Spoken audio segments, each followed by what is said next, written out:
think you can all unmute Hi. yourselves. Hi. Delight, Dee, you can unmute yourself. Thank you. Hi, everybody. Thanks so much to everyone who signed up to watch our 10th birthday webinar. For those of you who don't know, I'm Fran. I'm one half of Stamptastic. Emma is below. Is she below me? Does she below me on as everyone else? Yeah, Emma's there. Jodie from Gummy is here. Gemma, Motherhood. Sarah, Creative Kitchen. And Dee from KS Worth Sausages. So we're all here. I'm so grateful. Emma and I are both so grateful. I will say I a lot just because I do a lot of our marketing, but obviously it's not just me, it's Emma as well. But we're so grateful to our really amazing panelists who've joined us today. I've known some of them for a long time, some of them more recently, but they're all incredible businesswomen with very different businesses. So we're really excited to have them here today. We've already had a bit of a chat and we're already making notes about all the other things that people can share with us. And I also wanted to say thank you so much to all the people that are joining us and watching. I hope the technology is working because it's been really stressing me out. We hope that you enjoy today, you get some knowledge that you might be able to use, and just thank you for celebrating our 10th birthday with us. I hope you like the song I'm Still Standing, which is what one of our followers on Instagram recommended, which was really, really fun and nice of them to do. So with every attendee that watches the webinar today as well, we're going to donate £5 to Refuge. So hopefully that's up to £1,000. So hopefully we'll have Emma, who does our accounts. She does all the fun jobs. We'll be sending some money over to that up. Pardon? I'll be adding it all up. Adding it all up and sending some money over to Refuge today. So even if you don't get anything from joining today, you'll know that you have made a charitable donation to Refuge. So without further ado, I'm going to ask our lovely panelists just to say a little bit about what they do. I'm going to ask them to keep it quite brief because I've got so many questions. I've had so many questions from people that they want to ask directly. So how about let Emma go first? Sorry, Emma. On the spot? Yes. What? Tell us who you are and what your business is. I am Emma, and I am the slightly quieter 50% of Stamptastic. You don't see my feet on Instagram. and people aren't hearing about your smear tests either, are they? Nobody hears about my smear tests. It's all very private in this house. So Emma, what is Stamptastic? Oh, Stamptastic. Well, Fran tells me I must say it's the ultimate parent hack. But basically, it is a stamp to name, a nifty little stamp, an ink pad to name your children's belongings. That is much faster than sewing or ironing on labels to all your school uniform. And how long revolutionary? Like, do you not think, like, I think when I found you, it changed everything, because I'm like the worst at sewing, and I got all of those like pinpricks on my thumbs when I was sewing it, and then I found you and it was like bish bash bosh. Job done. Well, your share on Instagram for us was revolutionary. So that's good. Emma, how long have you been in business? I've been in business approximately 10 years today. Congratulations. Thanks. Yeah, I think actually it's a little bit over 10 years. I think we had our first sale in June 2011, and we had a little launch party in the July. And we forced all our friends to buy from us. Forced everyone we knew. They could only come to the party if they bought a stamp. That was right. If you haven't ordered, you're not coming in. Right, let's move on. Jodie, tell us a little bit about yourself and your business.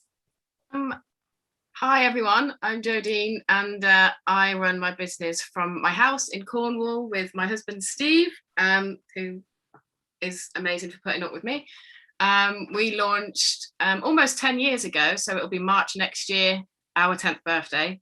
And our son started teething from a very young age, so I sent Steve to Google teething mitten, and I think he was watching some kind of sport program but shouted back there's no such thing, so I just thought he's not looked properly, I'll have to do it myself.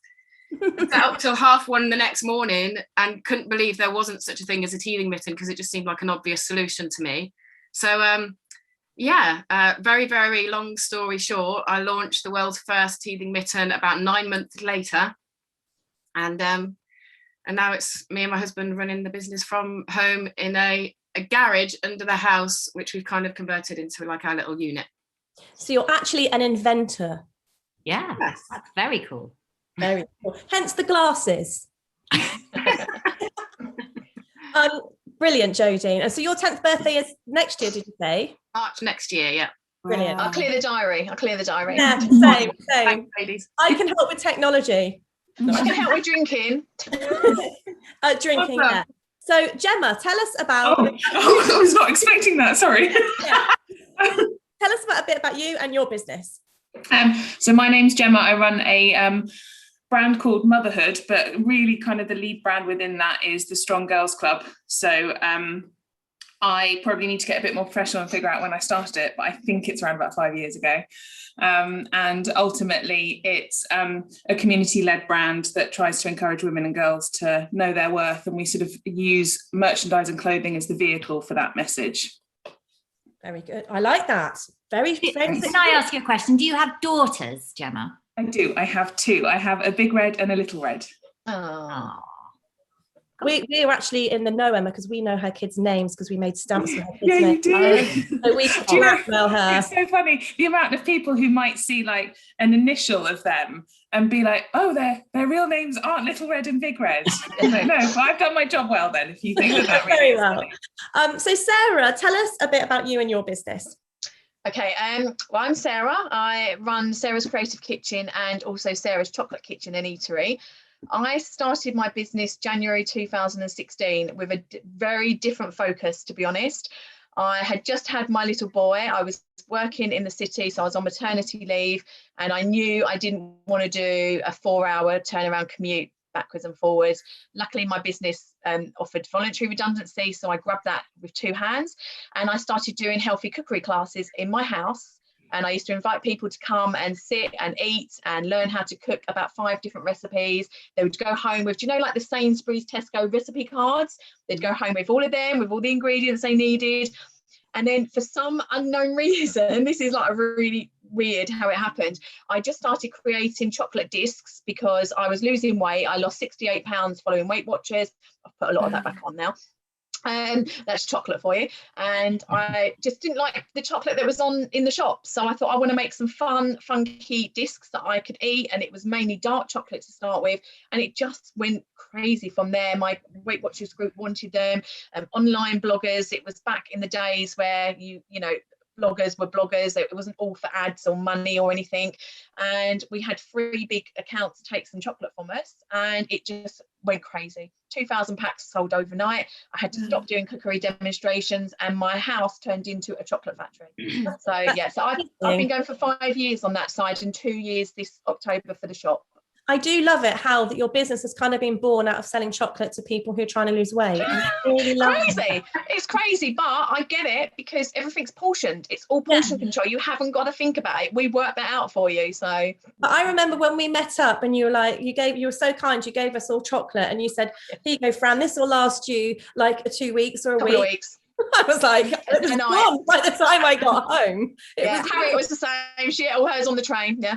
My brother-in-law said it's the best chocolate he's ever eaten, and he's already asked me, can I order him one of the minty green eggs for Christmas? Will you be doing them for Christmas? The big eggs? Do you mean the stuffed eggs? Yeah. Oh, to be honest with you, we've sort of stopped doing them now because so many people copied us that it just wasn't unique anymore. So we're coming up with something that is unique. Okay, so, well, I need to buy something minty for him for Christmas. Yeah, don't panic. We'll cover it for you. Okay, so Dee, tell us a little bit about you and your business. Yeah, of course. Hi, everybody. My name is Dee, Delight Mapasure. I'm the co-founder of Case Wars. We make amazing South African-inspired sausages. We've been going for about 5 years now. We first launched into retail in December 2019, just before the pandemic. We're really excited to launch, and everything was going really, really well. And then about February time, that's when all of this craziness started. And then in March, we got a call from Ocado, and it was actually a delist call because everybody was confused. They didn't know what was going to happen. So they were like, oh, we're reviewing your brand. We're thinking about delisting you. And I said, no, that's not going to happen. We're just in the middle of a pandemic, and I don't need another pandemic on top of a pandemic, you know. So things got a bit, you know, a bit crazy then. We were trying to figure out what we were going to do with that. So we launched our online shop. We started selling directly to customers, and that picked up really, really quickly. All of the customers that couldn't shop on Ocado, because I think you all know that, you know, that time when people just couldn't buy online, they're all falling back onto our website. And the businesses just continued growing from then on. We've recently got listed into Costco just in April this year.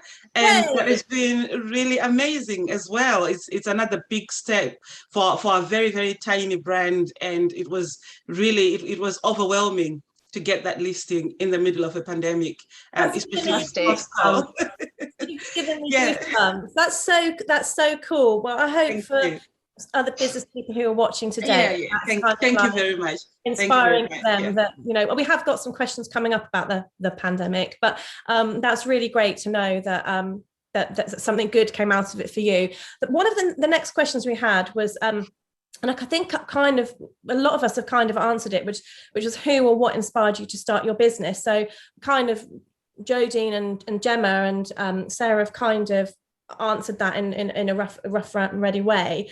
So Emma, why did we start our business? Can you remember? We started our business based on the fact that I think it was just too much stuff getting missing, and I was getting really quite cross. And I think it was. How many kids have you got? I have 4 children, who don't really look or seem like children anymore, and there was just so much stuff going missing. And Fran's kids used to swim at the same time as my kids, just a like learning to swim lesson, because, you know, little kids. And I think the 47th pair of goggles had gone missing, and I was just like, for God's sake, this is ridiculous. And there was just no way to name swimming goggles. There was, I mean, you could try, you know, writing with the biro, but that would just come off in the chlorine. And it was just like, there must be something that you can name all this stuff with. And that began that was probably the January. And we launched June, July that year. So, and we won because I'm the tightest person in the world is what launched my business, and the fact that I was sick to death of losing stuff. So that's why. We didn't really know each other that well at the time. We'd passed not at all. Cross paths every day, taking our kids to nurseries. We went to different nurseries, so we would cross like that every morning. And then when they went to primary school, one of Emma's twins was in my son's class.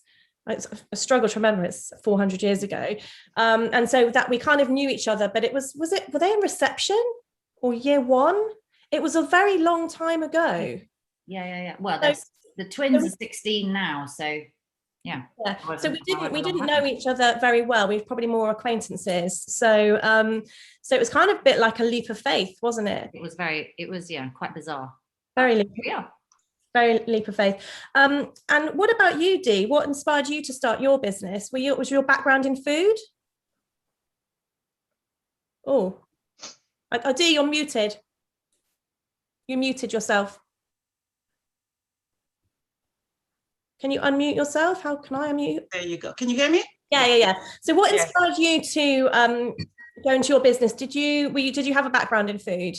No, not at all. It was mainly just my heritage, where I come from, and missing that connection to home, and also just wanting my children to not lose that connection to who they really are and where they come from.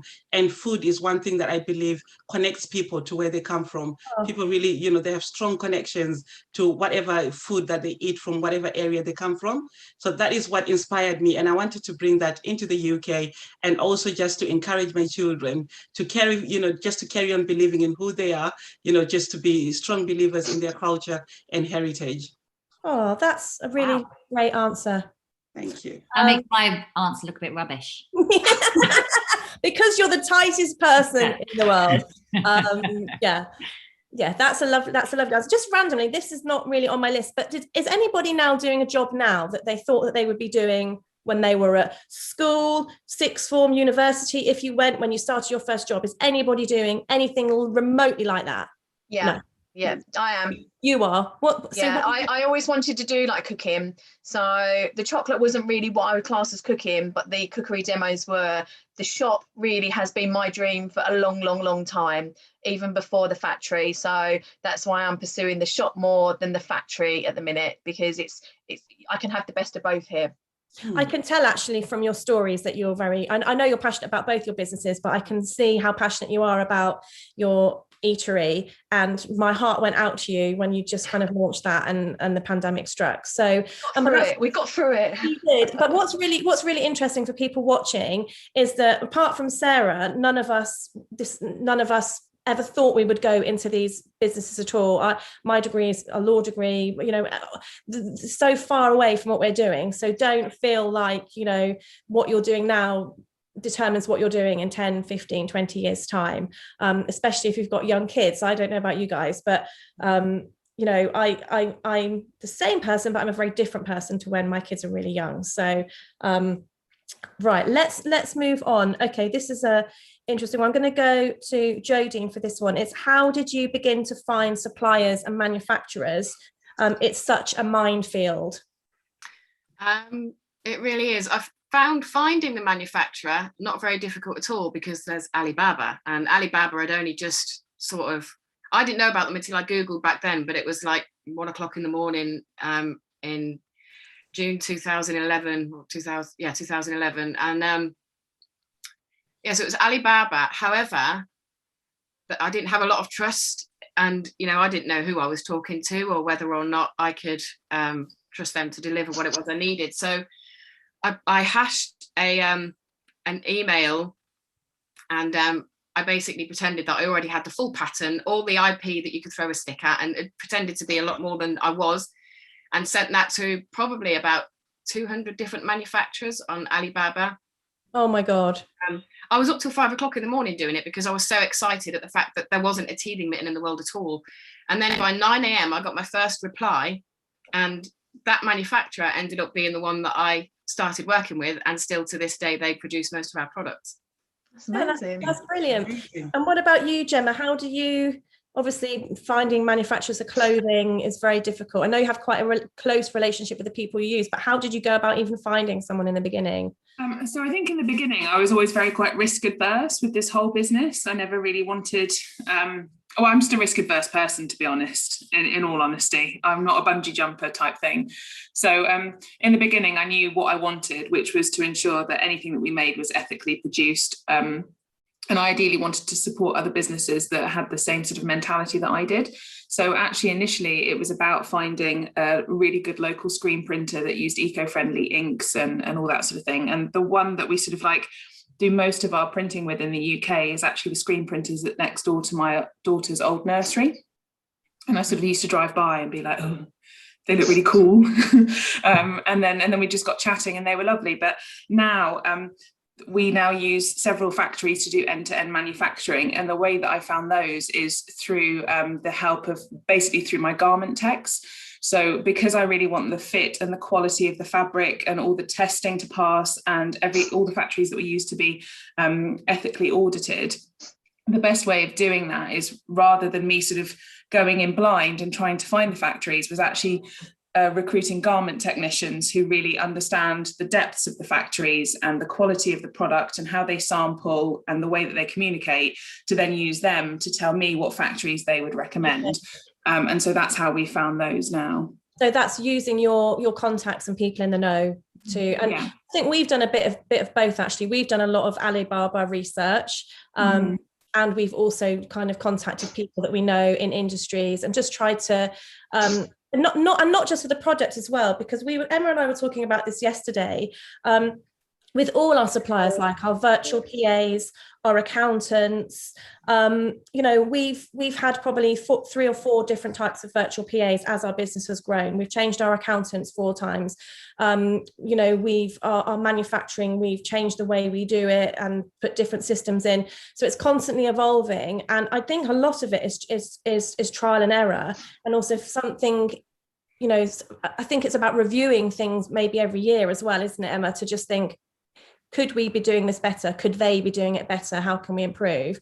Okay, so the next question is, how do you stay motivated? Sarah, how do you stay motivated? This is a really hard one. And for me personally, I've got my staff around me. They motivate me. And they're a really jolly bunch. I mean, don't get me wrong, there's some weekends where I go away because we've got a static home in Kent, and I go away to it and I literally sit there thinking, I could just throw this all in. Do I need to work? Do I need to do all of this? Like, why don't I just try and get a bit of life back? And then all of a sudden something will come on my screen, an old memory, and I think, yes, this is why I do it. I think as well for Alfie, I want to show him that it's good to have a good work ethic, and to work for what obviously the money you bring in, and for yourself is really good. I never want him to work for the company though. That's one thing I'm quite passionate about.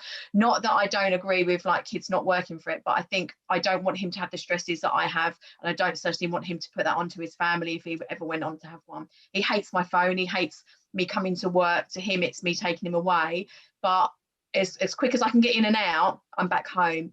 I don't know, the gym, I go to the gym, that keeps my mind motivated, and my friendships as well. So yeah, I think that sort of covers it all really. Thank you. And what about you, Jodie? And how did you get motivated? Because I know on your personal account, your personal Instagram stories, you're really open and honest if you're not having a great day. So how do you kind of get yourself out of that into your business mode, or do you just succumb to it and say, right, I'm scrapping today? How do you deal with getting yourself motivated? It's really difficult some days, especially if my head's not in it, and sometimes I feel like I'm acting a little bit on my stories if there's something that I need to promote or talk about, which I think is why I've got the personal account, because I do love sort of blogging, but it's a difficult divide between what can I share on Gummy and what shouldn't I be sharing on Gummy, and knowing which one to use. But to stay motivated, writing a to-do list really helps. If my brain feels full and I think, oh, I can't be bothered with it today, I'll sit down and I'll make a list. And then recently I've started putting things in order of priority, and I'll do the job that I'm dreading the most first to get it out of the way. And I find once I start ticking those things off the list, it's a massive relief. And then I feel motivated again, because I feel like I'm getting somewhere, like I'm achieving stuff. So what about you, Gemma? How do you stay motivated? You're always so upbeat in your stories, apart from the moth situation, which I have been really invested in, but how you're always so upbeat in your stories. How do you always stay so motivated? I think I feel like I have a very small window of opportunity, and I do live by this fear of it being taken away from me tomorrow. So I do tend to just like stay pumped just in case it is gone tomorrow, because I think I had something happen a few years ago where I'd made a really big error, which is not understanding that as soon as you've built something that's successful, there will be people out there that try and take it from you. And I failed miserably at protecting my brand right at the beginning. And there was one morning I woke up and it was like it had gone. And it felt like it had been ripped from me. And I felt, the one thing I felt the most was how this deep regret that I hadn't like relished every moment of it before it had gone. So I think I feel on one half, I'm really like constantly on a hamster wheel, a bit probably, heading towards burnout in all honesty, but I'm also very well aware of the fact that I don't want to miss it because it could be gone tomorrow. And how lucky am I that I've created something that lets me do this and have such an amazing community of people that I can chat to and have access to, which is just so much fun. Hands up. I think customers motivate us as well. Yeah. Like the amount of people that hit my DMs if I haven't been on a story for a few days, they're like, "Is everything okay?" And I'm like, "Do you know what? Even my parents and like my close friends don't even ask me that." Yes. Yeah. Oh my god. I get so like, I'm like, I'm starting to. Yes, thank you. Yeah, like, I'm starting to well up with it, because I just think there are so many times during the beginning of motherhood that I felt so incredibly lonely and isolated. and the joy that the customers bring in my DM. I think Instagram's amazing for that DM and that connection with them, because I just feel like, I mean, genuinely, I wake up in the morning and they make me laugh. They make me feel so loved and supported, that you're right. It's being able to talk to them that really keeps you bouncing on and going. I feel like that too. And sometimes it's really hard to explain to people who aren't on Instagram or social media a lot, that I feel like I really, like when I hurt my ankle on this Copperfield trek, the amount of messages that I had, and there was this one lady, and her company is my name, it's a fudge lady, and she is in Cornwall. Someone tell me if you can remember. But Amy, Funky Brownies. Funky Brownies. She came. She's lovely. She came and delivered me a bag of peas in Cornwall for my foot. She's so lovely. Yeah, and so I find Instagram is a very supportive place. But I just want to say, put your hands up if your product has been copied. Yeah, and we've taken legal action as well. And do you know what? Like, it really upset me. We spent thousands on IP of our designs and everything. And we actually started solicitors, like proceedings and everything. And then I was then deemed to be this horrible troll, nasty person, because I was trying to take this other company down. And I was like, I wasn't trying to take him down. I was doing something to protect my product. And in the end, we had to walk away from it. And it's been one of the toughest things I've had to do, is to turn my radar off now, because I spent years of feeling sick and thinking, oh my God, what am I going to do? To now, it's not I don't care, but I just don't let it bother me anymore, because do you know what? Everybody gets copied. Even the big brands get copied. You look how many things of like Next and designer stuff is in Primark and things like that. It happens, and I've come to accept that now. I feel the same. I get people telling us all the time that people are copying us, and it can be really upsetting and bring us down, because basically people weren't really using stamps to stamp school uniforms. So anybody that is doing it now, apart from us, has basically copied us. Yeah. And I do find it really upsetting. What I do like to do is just, if I get served one of their Facebook ads, I click on it just to make sure that they're charged. And that's about the extent of their revenge. We did have one company, we did have to send a letter of passing off. And there was a more recent company who's basically must have bought 40, 50,000 followers on Instagram. And we had to send them cease and desist. Yeah, because they basically copied our website, they copied all of our Instagram bio, and they even copied the about us bit in their thing. So well, let's move on to something else. I was going to say just about how staying motivated, because we kind of moved on. I would say that it's very difficult to celebrate your success when you're a small business owner, especially if you're working your own or in a really small team. So for us, it's things like applying for awards, joining things like Small Business Saturday, Small Business Britain, the small awards, so that even if you're not celebrating your success, somebody else is. And even if it's a high five, I used to, when I used to meet regularly, we met like in person 3 times in the last 15 months, but I used to try and force Emma to high five me occasionally, which she would kind of recoil, or even a hug. I'd like, come on, let's hug.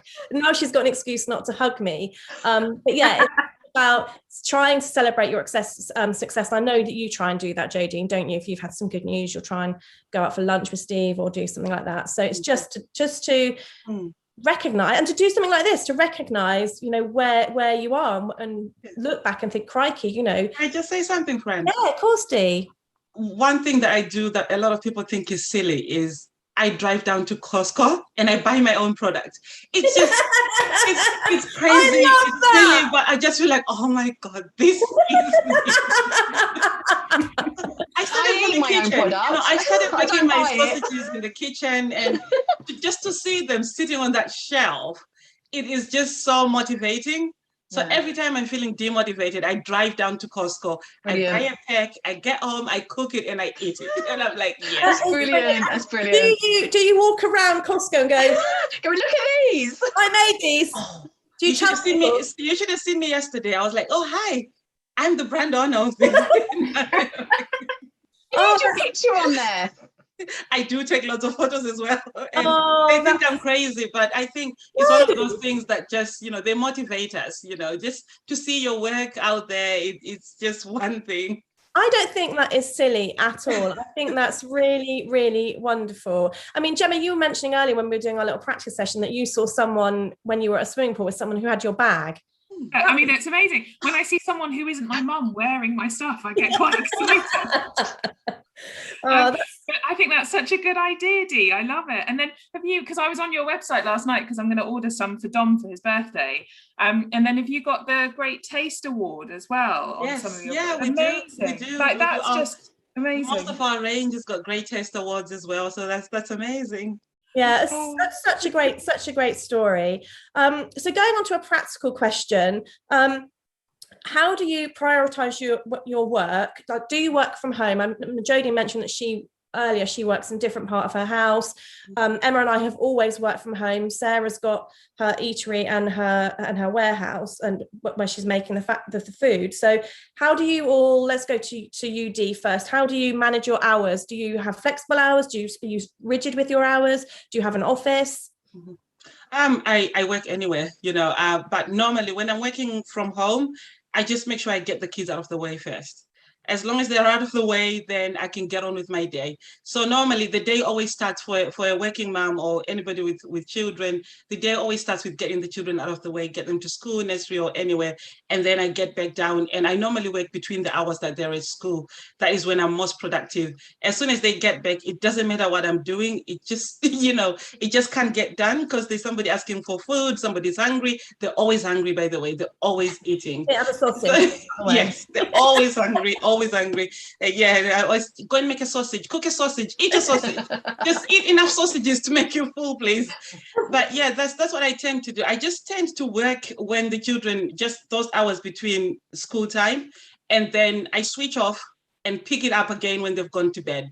So normally when they've gone to bed, that's when I do all the serious stuff, all the admin stuff that is, that doesn't need any distractions, because then the phone is off, nobody's calling anymore. That's when I get down and do all the paperwork and the admin. So my day is pretty much very flexible because, I work for myself and I work from home, and I've also got other members of staff helping. So I try to just work when the children are not there.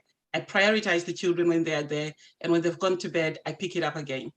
So I think that's quite similar to us. However, who remembers working in the early days, months, years of your business when you were working like 1, 2, 3 a.m.? Anybody? Yes. Through the all night. hours. Yeah. So like we were going to say, John, and it seems to be as well, it's when your kids are really, really little. And for Emma and I as well, we knew our business would be seasonal. But Emma, do you want to explain what it was like for us when our kids were little with the seasonality of our business and the summer holidays? I mean, what on earth we were thinking about starting a business as 2 mums with 6 children between us, where our busiest period would be when they're not at school. It was just the most insane idea ever. Hadn't really dawned on us, had it, that would be how it would work. And so we used to physically make them ourselves. And there would be many, many 4 a.m.s. And my downstairs loo was turned into like a dark room, wasn't it? With a red light bulb, and there was UV lights, and it was all a bit nuts. Stopping the dog drinking the chemicals. Trays of chemicals all over the place as we were making the stamps. And I think that first summer, it was okay. We managed. And then that second summer, it was like, right, we can't actually do this. We'd got to the point where an order would come in and you'd be like, oh no, I've got to make a stamp. Yeah. Rather than obviously delighted that an order came in. And so, from that. I think that's a real key point as well. I remember feeling like this as well when it all felt a bit overwhelming. And when I'd hear a ping and my stomach would go, oh, because that was the moment when I was like, oh, okay, so now I need to outsource, because every ping or every order should make me feel buoyed and happy.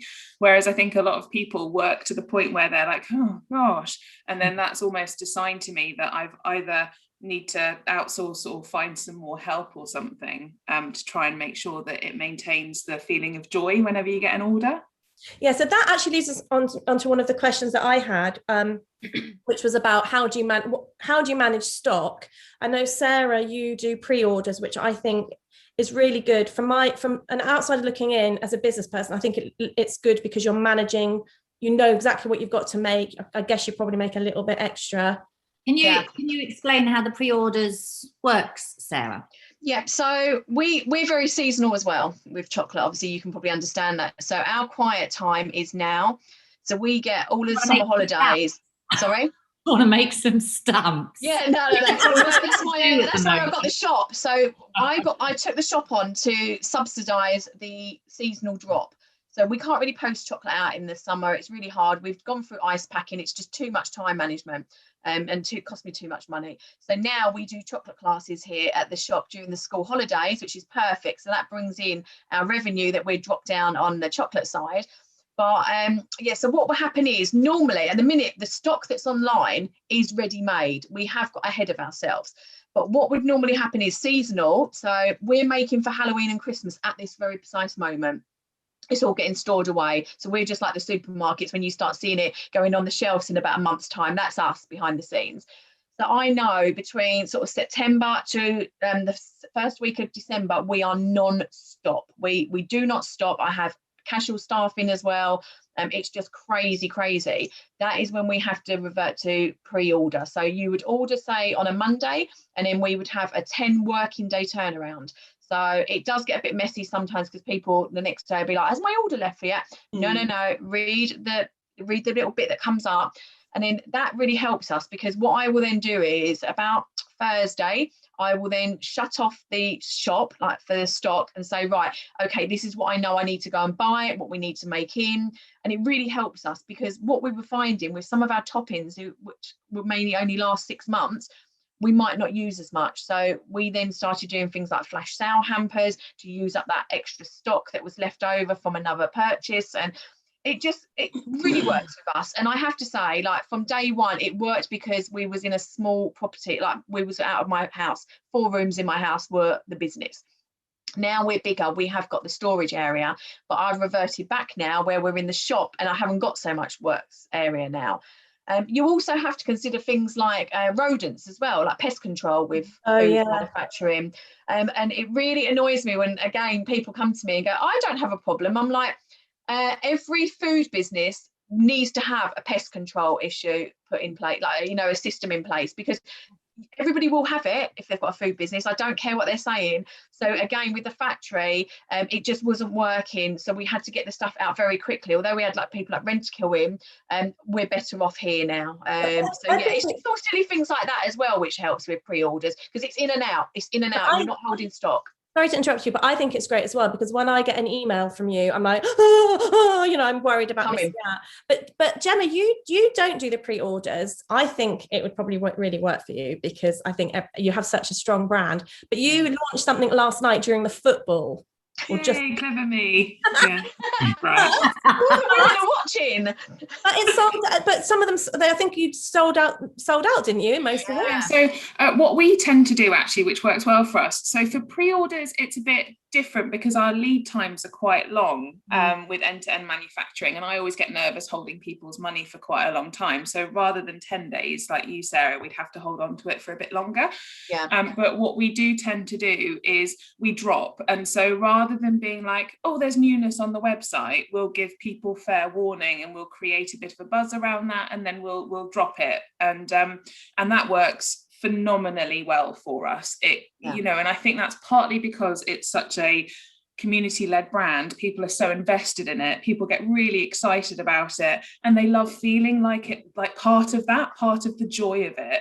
So it really helps to pull them in when we launch something new. And the only thing that's tricky in that regard is guessing what they'll like more than other things, and I sometimes don't do very well at that. So sometimes it will sell out quite quickly. So I think that for us, we're just selling the one product, and we have tried to branch into other things, but actually we realised we did a programme at the British Library, which was brilliant.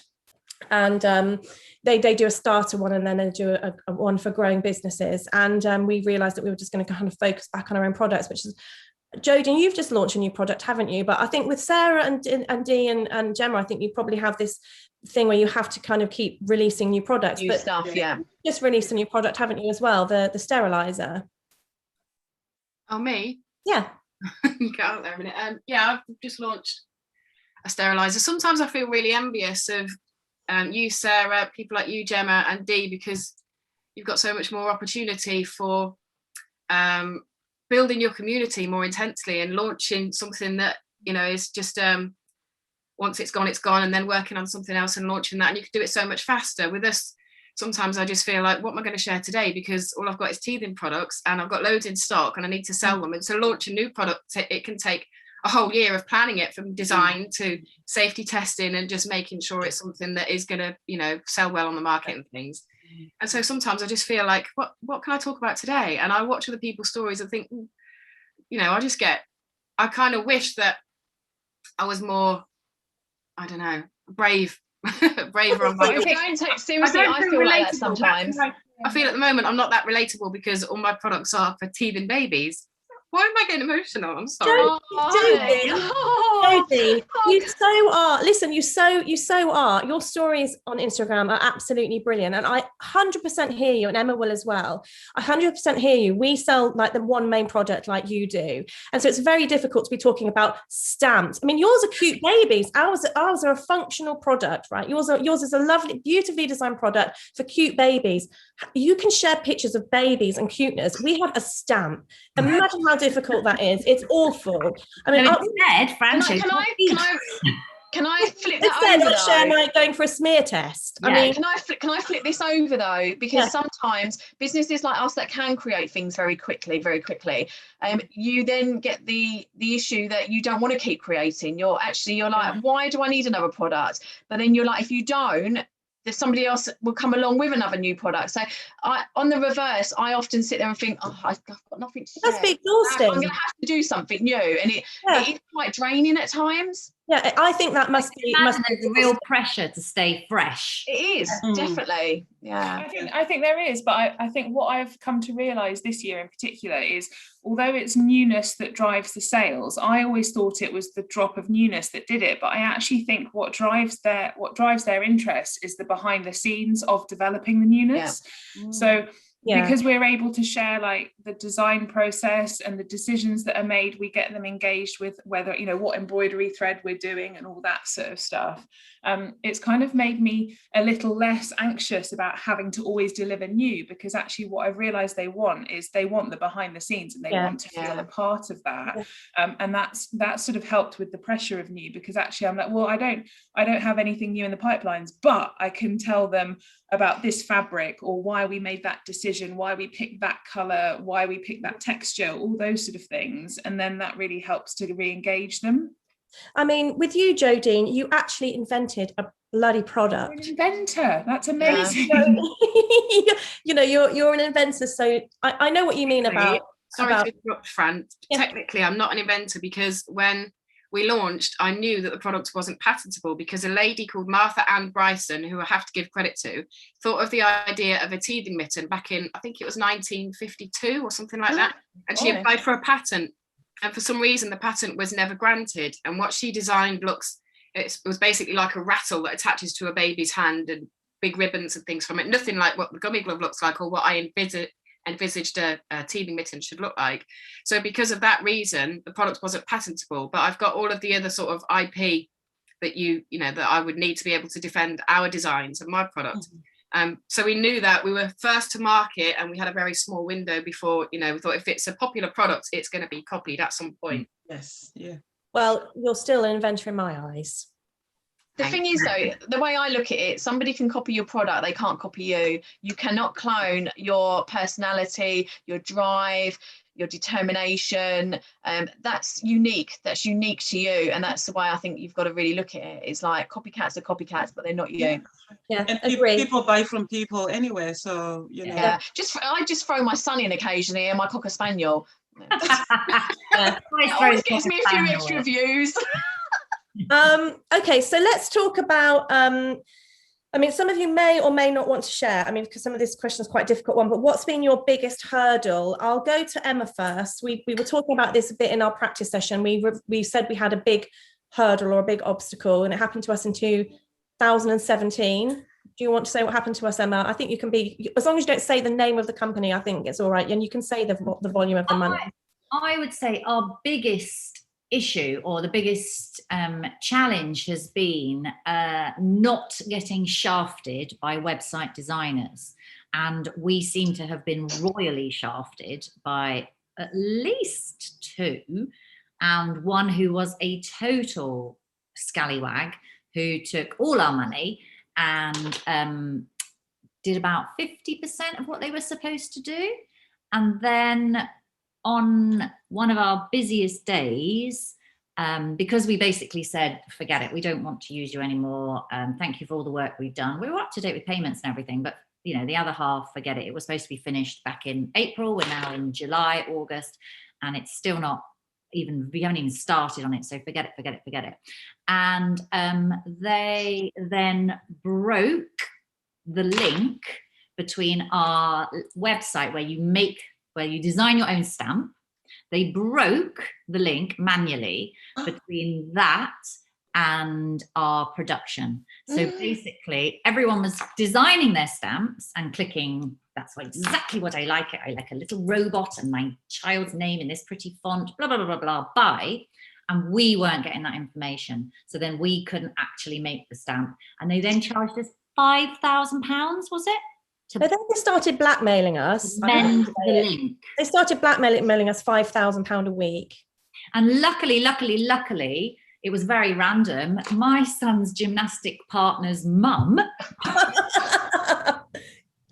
exactly, worked for a company, and I was in pieces. And she said, she worked for Amazon Web Services. I don't know if I can even say that, and she was like, move everything to Amazon Web Services, and I know these 2 guys who will be able to look at the back end and just put everything with so in other words, move where it was all sitting, sit it on their server, and they will just look after it. We didn't need anything doing, we just needed someone to stop breaking it, to stop having access to it. So they were able to like put a secure bubble around it so these other people couldn't touch it. It was unbelievable. I was frightening because it's Emma was on holiday. I was in tears all day, every day for weeks. It was absolutely awful. We were speaking to a solicitor every day. We had to put money in the account. The whole thing probably cost us about £50,000.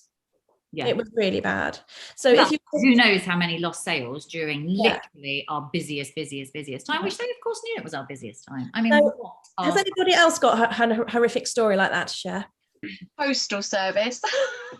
Postal service is a given. Yeah, that's it really, just melting and not delivering, third party. I'd love to have our own couriers, but it's never going to happen. And Jodie, what about you? I know that you've had a few hairy moments. There was 2, so I'll just go through them really quickly. Obviously in 2018, a massive brand in the baby industry launched a teething mitten that looked exactly the same as mine, same colours and everything. They just changed the design enough so that if I took them to court, I knew I wouldn't be able to win. I couldn't afford it. And they were selling it for like £3, which is a quarter of the price of our product in places like Aldi, Asda. Obviously, it's cheap and crap. And so we had to let our whole team go. That always makes me emotional. But obviously, me and Steve are doing really well now. And what you find is if you launch a really popular product, and someone warned me this would happen right in the beginning. Not warned me, just let me know not to worry too much, because I'll find loads of copycats will jump on thinking they've got an opportunity. Then they'll realise actually the profit in selling teething mittens is crap and this ain't worth it. And then they'll all bugger off, which they did in the end. And now there's only a few left. That big brand is still going, obviously, because they're huge, they're global. And they tried to take legal action against us, but they stole our trademark. Not only did they copy my glove, they stole one of my trademarks, which I'd legally registered in 2015. They started using it in 2017. So I had them removed from Amazon in a stupid moment, which then alerted the guy who owns this brand to send me an email directly to tell me how outraged he was about me copying their products and using their trademarks when they'd... Oh, I'm not going to go into it too much. But anyway, I decided to stop all, because my solicitor said we had a black and white case and he was working pro bono for us, so we didn't need to pay. But as soon as this brand realised that my solicitor was working pro bono, they just stopped all contact and left us alone. So I decided in the end, like Sarah mentioned earlier, it's not worth the emotional stress and turmoil of putting everything into worrying about a legal fight with someone who you can never beat. Yeah. And my family deserved me at my best. So yeah, we got through that by just leaving it. And then the next one was the so-called Review magazine. I remember that. Which released a report to say that my product was unsafe. And they put me under an embargo and said I wasn't allowed to tell anyone for 2 weeks. I wasn't allowed to mention anything about my product being so-called unsafe for babies. I couldn't tell anyone until they launched it to the national press. And when they sent me their report, it wasn't an official UCAS accredited safety report, like what I paid tens of thousands of pounds for every year to prove the safety of my product. It was a witch document to say it was unsafe. So I said, well, who tested it? Because I pay tens of thousands of pounds to do my due diligence so that I can protect myself in court. What is a witch report? That's not something I paid thousands of pounds for. They wouldn't say who did the testing.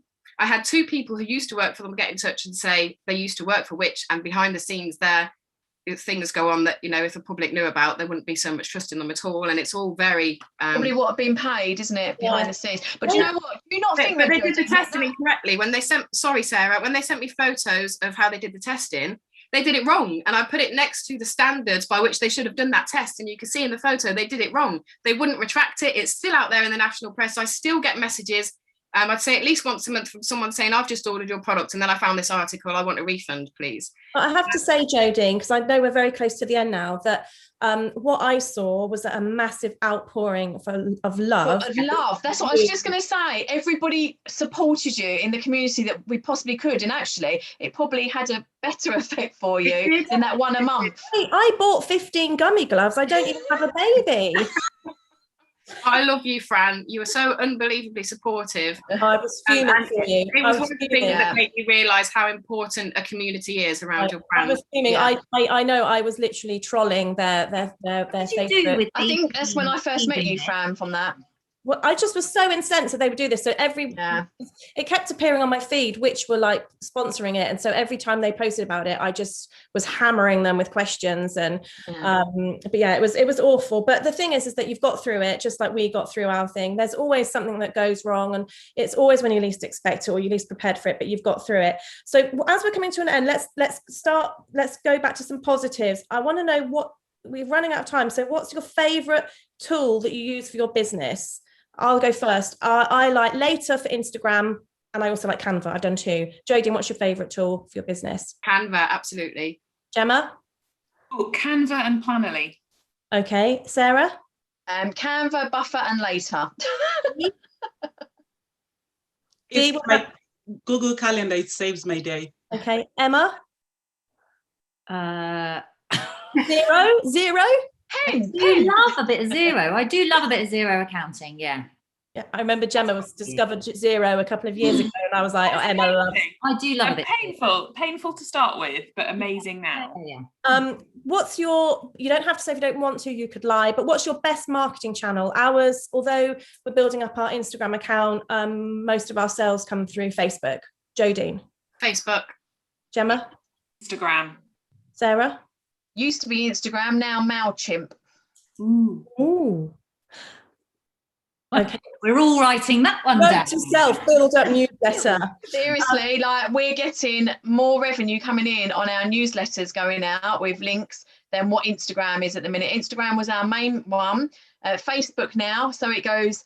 I'd say MailChimp and Facebook about the same, and then Instagram at the minute because they've changed it all. It's not about pictures now; it's about stories and reels. No. How often do you MailChimp? Sorry to interrupt. Every week, normally, if we can.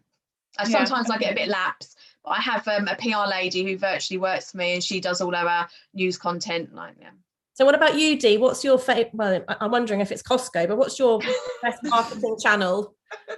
Well, just like you said, we get more engagement on Instagram, and more sales come through referrals on Facebook.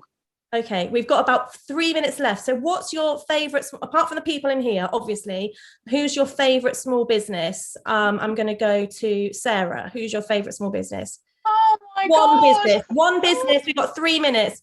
Go somebody else. There's so many. Go somebody else. Jodie. I've got no idea. I don't know. There's loads. Come on. You've got an opportunity. I've got somebody. Village Wax Melts. Okay. Gemma, what about you? Can you think of anyone? Oh my God, so many. So there's Project Itty Nitty, and then there's Stanley and Maud, I think is lovely. Happy Blossoms, that does all the baked blossoms, I think are fantastic. Blushing Cook, that does the pressed flowers biscuits. I can't. Okay, Jodie, have you got anybody? Doodles. Who? Dottie's Doodles. Oh, I love her. I love her. Yeah. I'm I've got gonna say- Alfie's 6th birthday, yeah.